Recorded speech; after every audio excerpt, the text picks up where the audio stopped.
bring in our guest for this hour. Joining us from Sarasota, Florida, trial attorney Alexis Rosenberg is with us. Alexis, thanks so much for being on with us. This is one of those cases that just turns the stomach, especially when you think about it from the position of this mother. She had to be a detective and find out a lot of this, and the defense tried to say, hey, she contaminated this crime scene. But tell me your thoughts on this case overall. I mean, it really was the mom. I mean, basically, she stormed into this apartment and she was persistent that about her daughter missing. I mean, this, like you said, this is a disturbing case, and as things come out, it just gets more and more disturbing related to the circumstances surrounding this. This is going to be an uphill battle for the defense. Yeah, absolutely. And the diminished capacity in Florida, where you're at, it's very difficult to get something like that in. This case, there's a little bit of a window for the defense, but for jurors, I mean, this guy slaughtered this woman 60 times, and this is a former lover, then stuffs her into this suitcase. Just the sheer magnitude of what took place here, to your point, it seems like a massive hill to climb. Yeah, I mean, it's a sad case, and then also that when they found her in the suitcase, that her arm was shackled to her ankle and with a handcuff.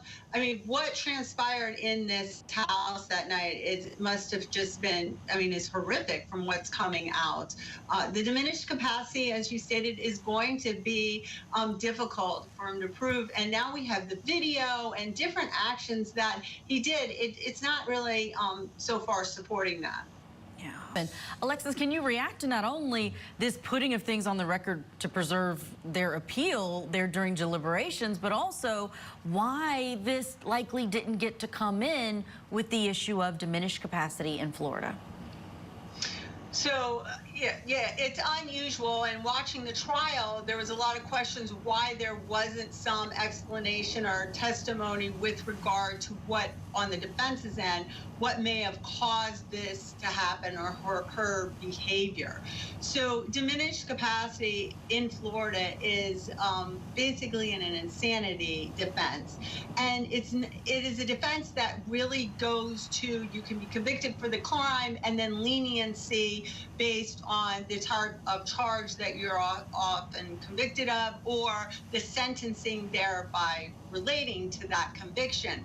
So for whatever reason, the judge had deemed that this defense wasn't going to be allowed. Now, based on the actions of the defense at this point, it seems that they feel that there's a high likelihood that she is going to be convicted, and they are trying to get this on the record. The witness may have been there already. They thought maybe they would be able to get him in. We don't know, but they're taking testimony under oath. It appears at this point to have that for the record, to be able to say in an appeal, this is what he would have said. And I think that this would have been relevant depending on what he's going to testify to, because, I mean, we're all asking, what the heck happened here? I mean, it seems like there is a missing link that we didn't hear during this trial.